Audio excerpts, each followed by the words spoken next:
দীর্ঘ 50 বছর পর প্রকাশ্যে এসেছেন বীরবিক্রম মেজর শরীফুল হক ডালিম। মেজর ডালিম বলছি, অদ্য সকাল হতে খন্দকার মুশতাক আহমদের বলিষ্ঠ নেতৃত্বে সামরিক বাহিনীর ক্ষমতা দখল করিয়াছে। ৭১কে নিয়ে কোনো বিতর্ক সৃষ্টি করা যাবে না। ৭১-এর প্রকৃত ইতিহাস আমরা জানি না। সে ইনিয়ে বিনিয়ে এটি প্রমাণ করতে চায় যে পাকিস্তানে তো ভালো ছিলাম। ডালিম, ইতিহাসে একদিন দেখবা তোমাদের নাম সূর্য সন্তান হিসেবে লেখা থাকবে। এই মানুষটাকে দেখে কি চিনতে পারছেন? ইনি হলেন মেজর ডালিম, যিনি গত 3 বছর আগে একটি লাইভ বার্তায় এসেছিলেন। যে মেজর ডালিমের স্ত্রীকে শেখ কামাল ধর্ষণ করার কারণে বঙ্গবন্ধুর পরিবারকে গুলি করে হত্যা করে, এমনটাই এতদিন আমরা জেনে আসছি। কিন্তু দীর্ঘ 50 বছর পর এক চমকে এই ঘটনা পাল্টে গেল। কিন্তু বর্তমানে আমরা যাকে দেখছি, আসলে কি তিনি মেজর ডালিম?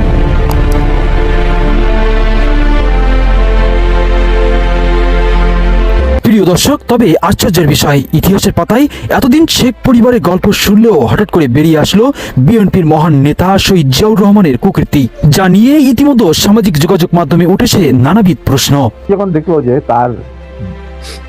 তিনি সেনা পরিষদের প্রায় 4000 লোককে মেরে ফেলেছেন, তার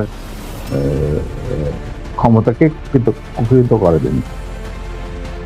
আমরা তারপরে যখন তিনি দেখলেন যে তার অবস্থা খুব খারাপ, ভেতরের খবরটা সাধারণ জনগণ দেখে না। সাধারণ জনগণ দেখতে জিয়া রহমান, সারনার, রেবন, গঞ্জি, কাঁধে কোদাল বসে আছেন, এই সমস্ত।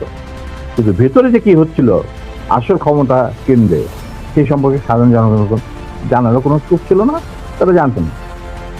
৭১কে নিয়ে কোনো বিতর্ক সৃষ্টি করা যাবে না। ৭১-এর প্রকৃত ইতিহাস আমরা জানি না। সে ইনিয়ে বিনিয়ে এটি প্রমাণ করতে চায় যে পাকিস্তানে তো ভালো ছিলাম। উবায়দুল কাদের যুদ্ধের সময় শিশু ছিল, এবং এই যে রেজাউল করিম, এরা বাচ্চা ছিল, নাবালক ছিল। এরা হলো কি মুক্তিযোদ্ধা? ৭১কে নিয়ে বিতর্ক সৃষ্টি করার পায়তারা আপনারা রুখে দেন। ৭১কে নিয়ে কোনো বিতর্ক সৃষ্টি করা যাবে না। যদি আপনি বিতর্ক সৃষ্টি করেন, তাহলে আপনাকে কিন্তু মনে রাখতে হবে এই ভূখণ্ডকে আপনি অস্বীকার করছেন। যে ৭১-এর যে ইতিহাস, সেই ইতিহাস আসলে আমরা কেউ জানি না। এখন আপনি বলেন, ৭১-এ বলা হচ্ছে যে শেখ মুজিব বলল যে 30 লাখ মানুষ শহীদ হয়েছে। এখন 9 মাসে যদি 30 লাখ মানুষ শহীদ হয়, প্রতিদিন প্রায় 12,000 11,000 মানুষ মারা গেছে। এখন এই ধরনের পরিসংখ্যান আসলে আপনি কোথাও দেখাতে পারবেন না। যদি আপনি প্রমাণ করতে চান যে 30 লাখ মানুষ মারা গেছে, তাহলে সেই তালিকা কিন্তু আপনাকে তৈরি করতে হবে। এখন আপনি 30 লাখ না পারলেন, আপনি 28 লাখ করেন, কিন্তু আমাদের হাতে তো আসলে 1 লাখের তালিকাও নাই। সুতরাং এই আছে, তার মধ্যে থেকেও ভুয়া বেরোচ্ছে। হ্যাঁ, এক্স্যাক্টলি। ঠিক একইভাবে যারা বলা হচ্ছে যে প্রায় 2 লাখ মুক্তিযোদ্ধা, তো সেই তালিকা কি আসলে সঠিক তালিকা আছে? উবায়দুল কাদের যুদ্ধের সময় শিশু ছিল, এবং এই যে রেজাউল করিম, এরা বাচ্চা ছিল, নাবালক ছিল। এরা হলো কি মুক্তিযোদ্ধা? এই যে সার্টিফিকেট কিনে মুক্তিযোদ্ধা হয়েছে, আমরা কিন্তু এখনো পর্যন্ত তালিকা তৈরি করতে পারি নাই। তবে বিষয়টি শোনার পরপরই অনেকেই সামাজিক যোগাযোগ মাধ্যমে ফেসবুকের স্ট্যাটাসে জানিয়েছে, আওয়ামী লীগ মুক্তিযুদ্ধ বিরোধী, বিএনপি মুক্তিযুদ্ধ বিরোধী। তাহলে কি এই মুক্তিযুদ্ধ জামাত ইসলামী করেছে? প্রিয় দর্শক, মেজর ডালিমের এই হঠাৎ উপস্থিতি কোনোভাবেই বিশ্বাসযোগ্যতা পাচ্ছে না সামাজিক যোগাযোগ মাধ্যমে। কোনোভাবেই যেন মেজর ডালিমের ইস্যুটা এই মুহূর্তে মিডিয়াতে থামছে না, কারণ তিনি পুরো জাতিকে হিলাই রাখছেন। এতদিন যাবৎ এই মেজর ডালিমের একটাই পরিচয় ছিল যে তিনি বঙ্গবন্ধু এবং তার যে পরিবার, তাদেরকে হত্যার নেপথ্যের একজন প্রধান কারিগর। তো এরপরে গতকালকে তার লাইভের গুরুত্বপূর্ণ অংশগুলো যেহেতু আলোচনা হচ্ছে, আমরাও আরেকবার আলোচনা করছি, কারণ তার এই বক্তব্য, তার ছাত্রদেরকে প্রতি আহ্বান, সবকিছু মিলিয়ে আমি আবারও বলছি যে বিএনপি একটা বড় ধরনের ঝামেলায় পড়তে যাচ্ছে। ইভেন তারেক রহমান বা বেগম খালেদা জিয়া মেজর ডালিমকে ক্ষমা করবেন না। আমি এটা অ্যাডভান্সে বলে দিতে পারি যে আপনি কিভাবে বলবেন ভাই যে কোথাও না কোথাও বিএনপির কাছে তো তিনি পছন্দের মানুষ ছিলেন এতদিন যাবত, কোথাও না কোথাও, তো এখন কেন রাতারাতি মেজর ডালিম বিএনপি তার প্রতি উল্টায় যাবে, বা ভবিষ্যতে বিএনপি ক্ষমতায় আসলেও মেজর ডালিম কিন্তু বাংলাদেশে যেতে পারবে না। কেন পারবে না? আসুন হাতে কলমে দেখিয়ে দিচ্ছি। আওয়ামী লীগের সাথে মেজর ডালিমের যে দুঃসম্পর্ক বা যে ক্ষোভ গোস্বা আওয়ামী লীগের যারা নেতাকর্মীরা আছেন, তো এটা কখনোই আসলে দূর হবে না। এবার নতুন করে শুরু হয়েছে মেজর ডালিমের গতকালকে লাইভ সাক্ষাৎকারের পর, কারণ খুবই সেন্সিটিভ দুইটা কথা তিনি বইলা বসছেন। গেল 50 বছর যাবত আওয়ামী লীগ কিন্তু দাবি করছিল টেকনিক্যালি, বাট এখন এটা প্রমাণিত সত্য হয়ে গেছে যে বঙ্গবন্ধু শেখ মুজিবুর রহমানের হত্যার পেছনে শহীদ প্রেসিডেন্ট জিয়াউর রহমান তিনি জড়িত। আওয়ামী লীগ প্রতিদিন বলতো, বিষয়টাকে সবাই হাস্যরসে নিত।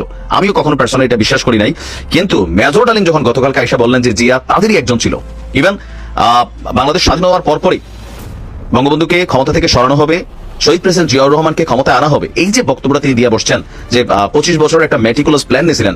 ইভেন একটা পার্টি ছিল, মেজর ডালিমের চোখে বঙ্গবন্ধু ভারতের দালাল ছিল, তাকে সরাতে হবে, বাংলাদেশকে স্বাধীন সার্বভৌম রাষ্ট্র বানাতে হলে শেখ মুজিবকে সরানোর বিকল্প নাই। তো এটা যে কোনো ওয়েতে হোক তারা সরিয়ে দিয়েছেন। তো এখানে এখন দেখেন জিয়ার উপরে শহীদ প্রেসিডেন্ট জিয়ার উপরে যে দোষটা তিনি এই মুহূর্তে চাপাই দিচ্ছেন, এখন তার বক্তব্যের বাকি অংশ যদি সত্য হয় তাহলে এটাও সত্য। আর অনেক বক্তব্য কিন্তু ইতিমধ্যেই বিএনপি আপনার কোনো ধরনের মন্তব্য ওইভাবে করছে না। নাম্বার 2, তবে গল্প শোনা গেছিল মেজর ডালিমের একটি আঙ্গুল নাই। বাস্তবতায় এই ভিডিও স্থিরচিত্রে কিন্তু এমনটাই প্রকাশ পেয়েছে।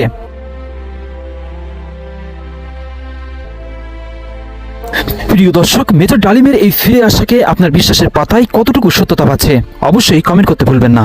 মেজর ডালিম সম্পর্কে পরবর্তী আপডেট জানতে চ্যানেলটি সাবস্ক্রাইব করে পাশে থাকুন। ধন্যবাদ। S news 24 Ace।